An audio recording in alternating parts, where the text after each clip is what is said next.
My name's Dave DeBow, founder of MoneyPartnerFormula.com, and this show is built for everyday real estate investors who are actively doing deals and looking to scale using other people's money. So if you're an active real estate investor and you want to get featured on this show to talk about your own real estate and capital raising experiences, then just go to daveinterviewsyou.com. Now let's get rolling with this episode, and remember to subscribe for daily interview content. Welcome back, folks. Today, zooming in from beautiful San Francisco or thereabouts, we've got a real estate entrepreneur, Stephanie Clark, and Stephanie has had a very interesting journey in the whole professional and real estate investing space. Yeah. She comes from a background as a teacher and got into real estate investing as she was also a full-time teacher, and has now, really used real estate to create a very strong financial foundation. So, Stephanie, welcome to the Yes. call. Great to have you. Thank you. Thank you. I'm so glad to be here. And thank you for offering the opportunity. My pleasure. So, Stephanie, let's give everybody a quick little snapshot of what the Stephanie Clark portfolio looks like today, because it's kind of interesting. Okay. So today, what it looks like is a couple of multifamily, um, let's see, two duplexes, two multifamilies, and then a single family residence. And also, there is a 19-acre banana plantation in Rwanda and another single family house that has an additional unit on that property In Rwanda as well. in Rwanda as well. Very interesting. Okay, cool. So let's unpack this. When you say the multifamilies, you got a couple of duplexes. Are they smaller multifamilies or big syndication type properties? What are you talking No, no big syndication, not about? yet. That's all So right. everything is so 4 units Mhm. or 2 units. And the Very thing good. that's interesting about a couple of the duplexes is on one of the duplexes there is also two motorhomes, RVs that are being rented. So you're renting space for the RVs on the property. The RVs actually are owned by me, and so they're being rented. All right. So you got your own version, some tiny house action going on. Yeah. I love it. I love it. So, Stephanie, a lot of school teachers aren't really dialed into the whole real estate investing thing. How Yeah. did you clue into it all? So I loved watching HGTV. I was one of those people who I couldn't get enough of it. I didn't even watch other TV shows. That's all I watched. So I just started getting deeper and deeper into real estate. And at that time I had a townhouse. Actually, I had a three bedroom townhouse, 2 bath, and it was new construction. So I watched that process from when it was dirt to, the whole build, and I got to follow along with it step by step. So here I am living in this townhouse and wishing and dreaming that I could have a house, and with a yard. And then it went from that dream to, you know what? How about if I had like a duplex and I can live in one side and rent out the other? Then it was like, well, why not a fourplex? And so that's kind of how it started. And then I started looking into where could I actually buy real estate in the Bay Area, and Vallejo came up as a place in the Bay Area. Only 20 minutes outside of San Francisco, 15 minutes from Napa, where you could still buy property for cheap. And Wow. the first property I came across was 370,000, and it was a 4 unit building. That is super cheap for that neck of the woods. My goodness. Anything within Yeah. 50, 60 miles of San Francisco, I would imagine is prime, prime, prime, prime. Okay, very cool. So you've done a whole bunch of different things, that's for sure. So when you Yes. kind of you had the first townhouse that was your own Yeah. personal residence, then you thought, well, maybe it'd be better to what we call now house hacking a little bit. So buy a duplex, live in one side, rent the other. Was that Yes. kind of your next progression? And did you kind of buy and live in these properties, or did you just leapfrog? Nope, I leapfrog. That was the thought. So the thought seemed like doable, easy, but really what happened was I just took the leap. I took equity out of the house, out of the townhouse, because I had never done that before. Yeah. Took equity out, used that money to put down on the first 4 unit building. And that's kind of how it started. And that 4 unit was in Vallejo. So I had to basically, I did that. It was summer. So I had to move to Vallejo, right? And so one of the things was, I was like, oh, I need a job because I don't know if I'm going to be able to sustain this, if this is going to really, really do it. So for 1 year, I worked as a school teacher in Vallejo while also buying these properties, which retired me from teaching early. So, yeah. Nice. So you had kind of retired a little bit beforehand, then went back in for a year, or how did that work? No, it was summer. It was summer. Oh, I So see. Yeah. yeah, we had the Temporary. summers Yeah. off. Summer. So I went from summer in the school district I had been in for almost nearly 30 years.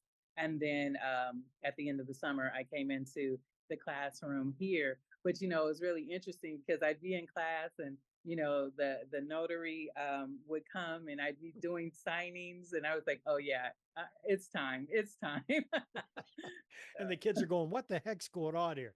Exactly, exactly. So yeah. Oh, that is very cool. So, Stephanie, walk me through the existing portfolio. I'm really curious to hear about the motorhome rentals and kind of how that fits in. And are you doing short-term rentals there, long-term? What does that look like? Okay. So the motorhomes was purely by accident. So we bought a motorhome and we drove it from Northern California to Southern California. The Wow. whole idea was to and then we went on a cruise once we got to Southern Cal. So the whole idea was to have this adventure with the kids. But on our way back, we lost a mirror on the motorhome. I mean, it was hilarious. But it ended up needing a place to be parked. And at that same time, we were right in the middle of the next deal, which was a duplex. And Mm. that particular duplex was about 3 blocks from from the 4 unit building. And so it had an extra on both sides of it. It was a large lot. So on both sides of it, there were big pads where you could put, where you could put the motorhome. And so that's basically what happened. That deal closed. The motorhome went there to be parked. And then someone inquired if they could actually rent it. So it was not on purpose. It was just accidentally that we fell into that. Very interesting. All right. So Yeah. that worked out kind of nicely. So Yeah. did you buy another motorhome or what did you do for the second Yep. one? So that's what happened. So because that was the return on the investment was so good. The first motorhome was purchased. It was used, but it was purchased for like 23,000, Yeah. and it was renting out for 1,600. No way. Really? Yeah, yeah. Like year round or just temporarily Um, kind of thing? oh, it was actually it ended up being a year and a half because what happened was in the fourplex, there were some gentlemen who were here on a contract with Chevron to do some pipe fitting. Mm-hmm. And so they talked to each other, and as they would talk to each other, then they'd say, hey, another one's coming out. They were coming from the Midwest. Hey, Yeah. another one's coming out. Do you have a place where they could stay? So for the first couple of years, there was a lot of consistency as far as having these pipe fitters in the 4 unit and then in the duplex and then in the motorhome. So yeah. Just out of curiosity, how do bathrooms and whatnot work in the motorhome situation? So are they using the bathrooms in the house or are they using the No, bathrooms no, in the motorhome?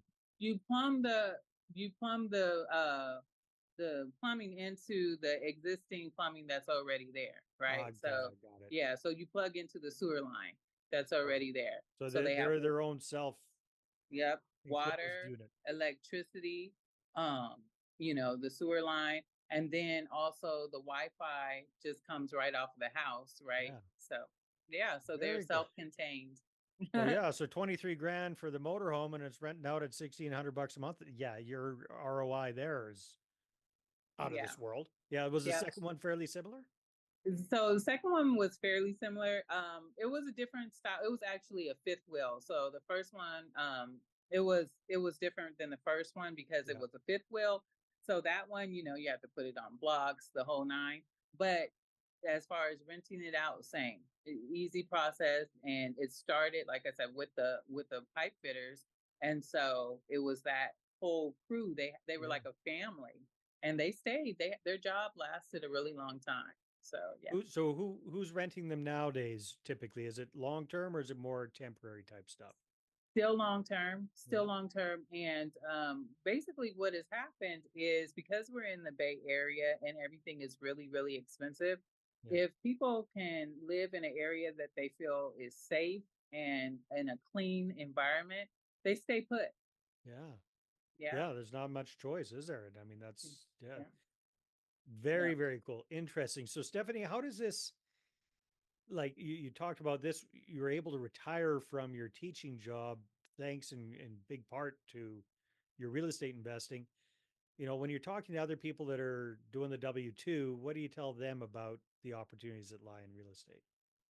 Well, here's the good thing. I always tell people, build a foundation. One thing about having rentals is I know a lot of people had difficulty coming through COVID 2020, but I was consistent. The rents were paid, Mhm. and I didn't have some of the stress that some other people had during that time. So I felt very, very grateful. But when I talked to my fellow colleagues and co-teachers, I always talk about basically if you can invest in real estate, if find a home that you love, or maybe you can do Airbnb with it, because that's also been a route that I've gone is Airbnb. Just Mhm. recently, within this last year, I bought a single family home. And that home, it wasn't paying for itself. Obviously, single family residence, it still wasn't, even with a rental, it still wasn't cutting the mustard. So I bought a uh, container home and had the container home lifted and put over, craned in, and put in the backyard. And so now, now the return is really good, Yeah, So, so you added what some people call an accessory dwelling unit. yeah, it's the same Yeah. concept. Yep. Yes. It's, because inside it's super modern. It's brand new, and it looks like any other unit would look, Yeah. with recessed lighting and very nice. So I try to tell my fellow teachers, at least go with a ADU or a tiny house, something that will bring in residual income. Yeah. Because when you retire, you know that the retirement is not great, and you have given all these years of service, so why should you have to struggle, Mhm. at the end? That doesn't make sense. No, that's very wise advice. Okay, I'm really curious. What's up with the banana plantation? That That's a whole that's nother situation.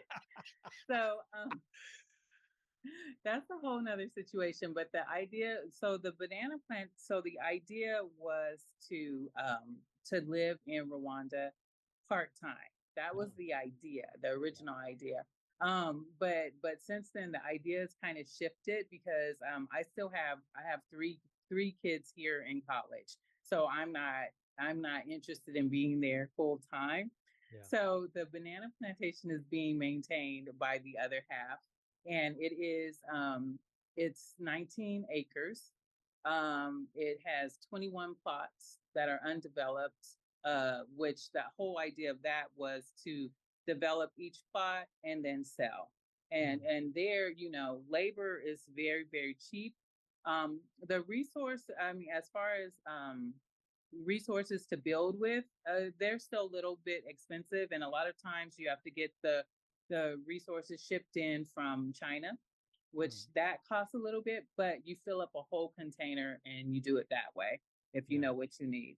But that's the idea with that, to build homes and sell them. Oh, to build homes and sell them. Uh-huh. Very interesting. Very, very cool.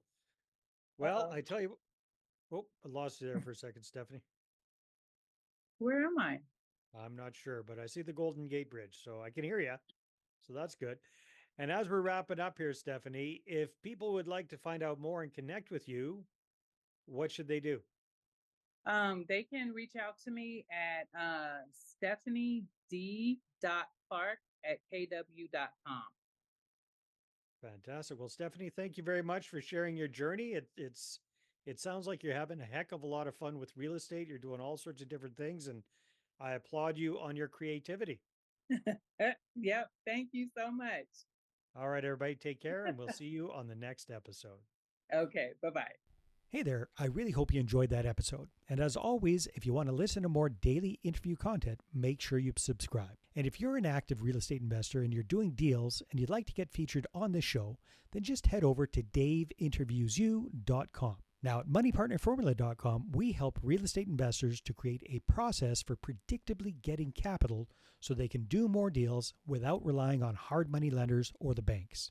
We do this by building them a private capital marketing system. Now, if you want help turning yourself into a big money capital attraction machine, then book a call with our team to see how we can help. Just visit moneypartnerformula.com to find out more. All right, take care, and we'll see you on the next interview.